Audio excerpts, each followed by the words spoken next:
샬롬. 오늘의 말씀 큐티를 시작합니다.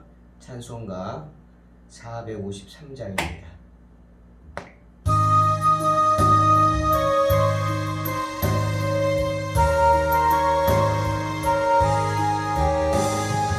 예수 더 알기 원하네. 크고 더 넓은 은혜와 계속해 주신 사랑을 간절히 알기 원하네. 내 평생의 소원, 내 평생의 소원, 계속해 주신 사랑을 간절히 알기 원하네. 성령이 스승되셔서 진리를 가르치시고 거룩한 뜻을 깨달아 예수를 알게 하소서. 내 평생의 소원, 내 평생의 소원, 계속해 주신 사랑을 간절히 알기 원하네. 성령의 감화 받아서 하나님 말씀 배우리. 그 말씀 안절한절히 내 맘에 교훈되도다. 내 평생의 소원, 내 평생의 소원, 계속해 주신 사랑을 간절히 알기 원하네. 예수가 계신 보좌는 영광에 눌려있도다. 영광의 왕이 오시니 그 나라 왕성하도다. 내 평생의 소원, 내 평생의 소원, 계속해 주신 사랑을 간절히 알기 원하네. 아멘. 하나님 말씀 창세기 3장 16절입니다. 한 절 봅니다. 또 여자에게 이르시되 내가 네게 임신하는 고통을 크게 더하리니 내가 수고하고 자식을 낳을 것이며 너는 남편을 원하고 남편은 너를 다스릴 것이니라 하시고. 아멘. 오늘 본문은 먼저 선악과를 따먹은 여자 하와에 대한 하나님의 징벌이 나와 있습니다. 하와의 불순종, 그 죄로 인해서 마치 판사가 형을 선고하듯이 하나님은 하와의 죄, 그 죄로 인한 형을 선고하십니다. 크게 두 가지를 선고하시죠. 하나는 고통이요, 하나는 순종입니다. 오늘 본문을 보면서 크게 한 두 가지가 와닿습니다. 왜 이 세상에 고통이 있는가? 고통의 시작이 뭐냐? 처음이 바로 하와가 당한 고통입니다. 그렇다면 그 고통의 시작이 왜 생겼는가? 바로 죄 때문이죠. 여러분, 죄는 세상에 고통과 슬픔을 가져옵니다. 그것이 죄가 우리에게 주는 선물이라고 그러면 이상하죠. 죄로 인한 벌입니다. 또 하나, 하나님의 사람들에게는 그 죄로 인한 그 벌, 고통이 하나님의 저주가 아닙니다. 하와를 통해 알 수 있듯이 그것은 하나님의 사람들에게 그 고통은 회개에 이르게 하는 징벌입니다. 채찍이죠. 박차입니다. 달리는 말에 박차를 가하죠. 박차입니다. 채찍을 가하는 겁니다. 죄로 인해서 하와는 고통이라는 것을 처음으로 느끼게 됩니다. 어떤 고통? 출산의 고통입니다. 에덴 동산에는 고통은 없죠. 아픔도 없습니다. 슬픔도 없습니다. 낙심도 없습니다. 상실감도 없습니다. 그런데 하와는 그만 고통의 상태, 패닉에 들어가게 되죠. 왜? 죄 때문에. 로마서 6장 23절에서 바울은 분명히 말합니다. 죄의 삭은 뭐예요? 사망이다. 즉 이 말은 죄를 지으면 고통이 따른다는 겁니다. 가장 무서운 고통이 뭐예요? 죽음이죠. 하와가 당한 고통은 바로 아이를 낳는 일이었습니다. 출산. 저는 남자라 여자분들만큼 모르죠. 요즘은 다 출산할 때 남편들이 옆에 들어가서 그 고통스러운 모습을 본다고 하는데 저는 한 번도 보지 못했습니다. 셋을 낳으면서도 한 번도 보지 못했어요. 안 들어간 게 아니라 들어오라는 말을 안 해요. 제가 간 병원들은, 아이들을 출산하러 간 병원들은 남편 들어오게 하지 않았습니다. 그냥 밖에서 초조하게 발만 동동 구르는 거죠. 비명들을 들으면서. 어느 비명이 내 아내의 비명인지 모르겠더라고요. 비명 너무 그 소리들이 끔찍해서. 출산의 고통, 특히 출산만이 아니죠. 임신의 고통, 바로 입덧이죠. 그 입덧의 고통이 어떤지 저는 압니다. 저희 사모가 입덧이 심했기 때문에 정말 속에서 뭐 똥물이 나온다고 하더라고요. 또 그뿐입니까? 아이가 자라는 가운데 그 몸의 변화, 그로 인한 우울감, 상실감 매우 크죠. 산후 우울증, 이거 참 심각하죠. 배가 불러오면서 배가 거북이 등처럼 착착 터지는 거, 정말 그럴 때마다 하나님 감사합니다. 내가 여자가 아니라서 감사합니다. 고백하죠. 출산의 고통은 그런 변화를 통한 아픔뿐 아니라 두려움도 동반합니다. 두려움. 죽을 줄도 모르는 두려움.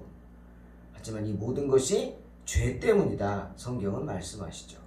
말씀에 불순종하는 죄를 짓고 선악과를 따먹었기 때문이다. 만약 하와가 죄를 짓지 않았는데 이런 큰 고통을 당했다? 그럼 어땠을까요? 감당할 수 있을까요? 아니죠. 마음이 무너져 버릴 거예요. 왜 내가 이런 고통을 당해야지? 도대체 왜 이러지? 아마 마음이 무너져 내려서 못 견딜 겁니다. 하지만 하와는 알죠. 이 고통이 이 모든 게 내 죄 때문이구나. 내가 선악과를 따먹어서 그렇구나 라고 생각했기 때문에 감당할 수 있는 거죠. 인내할 수 있는 겁니다. 고통의 이유를 알기 때문이죠. 마찬가지입니다. 만약 우리가 당하는 고통의 이유를 안다면 감당할 수 있죠. 만약 모른다면 억울하고 분통하고 막 그냥 마음이 무너져서 무슨 짓을 할지 모를 겁니다. 이유를 알 수 없는 고통, 그거야말로 하나님의 큰 저주죠. 하지만 하와는 아니라는 거예요. 그러니 저와 여러분 분명히 알아야 합니다. 고통에는 이유가 있다. 나를 돌아보는 고통이다. 특히 하나님의 사람에게는. 아멘. 분명히 아십시오. 죽음 악입니다. 슬픔 그것 또한 악입니다. 우리가 헤아릴 수 없는 악이죠. 죽음을 우리가 어떻게 압니까? 한 번 죽으면 끝인데 모릅니다. 경험담이란 있을 수가 없는 거죠. 하지만 슬픔은 경험하죠. 밑도 끝도 모르는 그 슬픔에 떨어져서 헤매이는 그 아픔, 그거 바로 악입니다. 왜? 우리를 고통스럽게 하기 때문이에요. 우리를 두렵게 하기 때문입니다. 여러분, 하나님께는 악이 없습니다. 선하신 하나님, 악이 없죠. 그러니 어떻게? 선한 하나님께 나아가는 자는 결코 두렵지 않습니다. 결코 고통을 당하지도 않습니다. 선하신데, 악이 없는데. 그렇죠? 하지만 하와는 한 번도 경험치 못한 일을 경험하게 되죠. 아이를 낳는 일, 죽을지도 모르는 일. 그러니 얼마나 고통스럽고 두려웠겠습니까? 그런데 여러분 아세요? 여자분들 이거 아셔야 합니다. 하와의 형벌은 출산함으로 끝나지 않았어요. 무슨 말이죠? 하와는 자녀를 낳는 가인, 아벨, 그리고 세 번째 셋. 그 고통뿐 아니라 그 자녀들이 저지른 일로 인한 고통도 당했어요. 네? 형이 동생을 죽이는, 가인이 아벨을 돌로 쳐 죽이는 그런 끔찍한 일을 목도했어요. 여러분 이게 얼마나 큰 고통입니까? 네? 자녀들이 잘 자라주면 모르는데요. 그렇지 않잖아요. 네? 대부분은 그렇지 않습니다. 잘 자라는 자녀 없어요. 다 문제죠. 무슨 문제가 있습니다. 육신의 문제, 병약하거나 몸이 아프거나 아니면 어리석거나 어리석어서 사회생활 못하거나 거기다가 혹시 악하기라도 하다면 가인처럼 엄마는 평생 그 고통을 짊어지고 살아야 합니다. 여러분 이게 하나님께서 여자에게 내리신 형벌이죠. 그 고통, 출산의 고통만이 아니라 그 출산은 자녀들의 삶에 간섭하지 않을 수 없는, 그로 인해 괴롭힘을 당하지 않을 수 없는 고통. 이게 물론 부모의 고통이지만 특별히 여자들이 당하는 고통이라는 거죠. 두 번째, 여자는 남편에게 순종해야 합니다. 이것은 형벌입니다. 죄 때문에 여자가 감당해야 할 형벌입니다. 왜 이게 형벌이냐? 남편에게 순종하는 게 순종이 아니라 내가 정말 기뻐서 감사함으로, 오늘 보세요. 너는 남편을 원하고 그랬어요. 남편을 원하고. 남편을 원한다는 게 뭐예요? 남편이 꼭 필요한 존재라는 거예요. 나에게. 남편이 없다? 상상하기 싫다는 거죠. 집에 가장이 없다? 상상하기 싫죠. 먼저 하늘나라 간다? 어우 끔찍하죠. 남편을 원합니다. 미우나 고우나 남편을 원하는 거죠. 그 기쁜 마음으로 순종하고 섬기는 것은 좋겠지만 만약 그게 아니라 그것이 순종이 아닌 무조건적인 복종으로 다가온다면 형벌이죠. 그렇죠? 형벌이. 나는 싫지만 어쩔 수 없이 복종해야 된다면 나에게 형벌인 거예요. 하지만 만약 하와가 금지된 열매를 스스로 먹지 않고 또한 남편을 유혹하지만 않았더라면 이런 벌은 받지 않았을 것입니다. 즉 남편에게 순종하는 것은 하와가 감당해야 할 죄로 인한 의무라는 겁니다. 의무. 해도 되고 안 해도 되는 게 아니에요. 해야만 해요. 그러니 누구를 자기 처지를 한탄하거나 누구를 원망해서는 안 되죠. 도리어 그런 죄를 지은 나를 돌아봐야겠죠. 그리고 그 죄를 한탄해야 합니다. 죄를 미워해야죠. 때문에 여자된 아내들은 늘 이 말씀을 묵상하면서 스스로를 돌아볼 수 있어야 합니다. 아무리 못나도 남편에게 순종할 수 있어야 해요. 아무리 못난 남편이지만 내 남편이에요.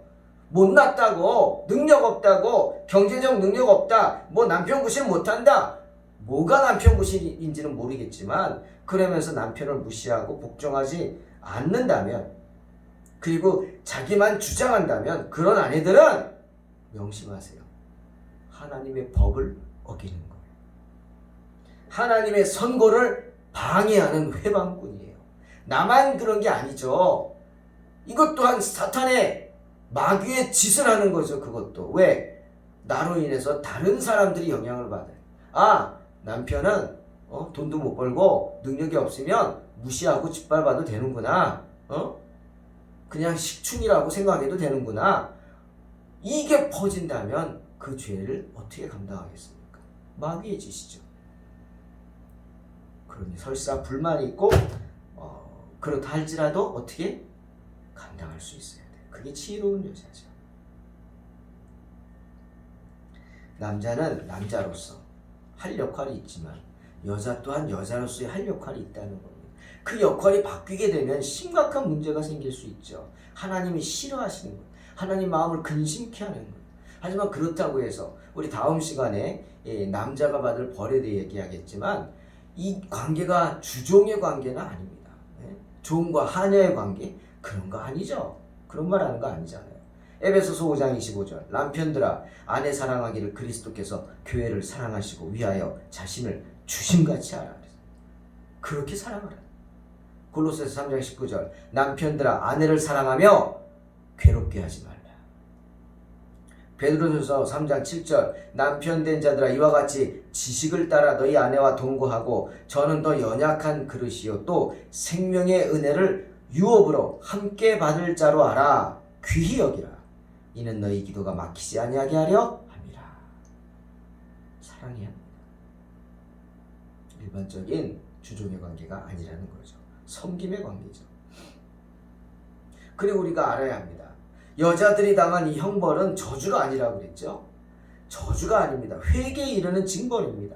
잉태의 고통, 출산의 수고, 고통, 해산의 수고 이거 저주가 아니에요. 회개에 이르는 징벌이에요. 그 고통 가운데서 자신을 돌아볼 수 있고 자신을 더욱 옥죄면서 하나님께 한 걸음 더 나아가게 하는 징벌입니다. 때문에 주님이 요한복음 16장 21절에서 여자들에게 이렇게 축복하셨어요.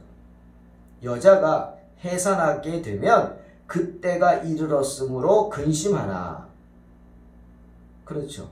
아이를 낳으면 세상에 사람 난 기쁨을 인하여 그 고통을 다시 기억지 아니하느니라 말씀하십니다.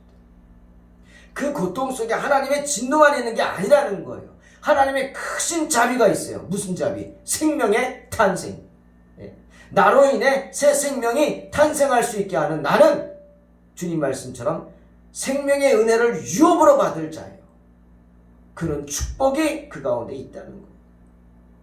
여자는 고통을 맛보게 될 것입니다. 하지만 그 고통은 뭐예요? 아이를 낳는 가운데 있게 된 것이고 아이를 낳게 된과 동시에 해산과 동시에 새 생명의 탄생을 바라보고 엄청나게 큰 기쁨을 누리게 될 것이다. 주님의 축복의 말씀입니다. 사랑하는 성도 여러분, 여자의 역할을 잘 감당할 수 있는 복된 성도들이 되시기를 주의 이름으로 축원합니다. 기도하겠습니다. 하나님 감사합니다. 하나님 우리의 죄로 인해서 고통이 얼마나 큰지 깨닫게 하시고 우리가 그 죄로 고통을 받지만 그게 하나님의 저주가 아니라 나로 하여금 회개를 하도록 회개에 이르게 하는 형벌임을 깨닫고 주님의 채찍으로 알아 감사함으로 묵묵히 인내함으로 감당할 수 있게 하여 주시옵소서. 주님 믿습니다. 주님 반드시 우리를 통해 놀라운 일을 행하실 줄로 믿습니다. 예수님의 이름으로 기도하옵나이다. 아멘. 믿음으로 승리하시고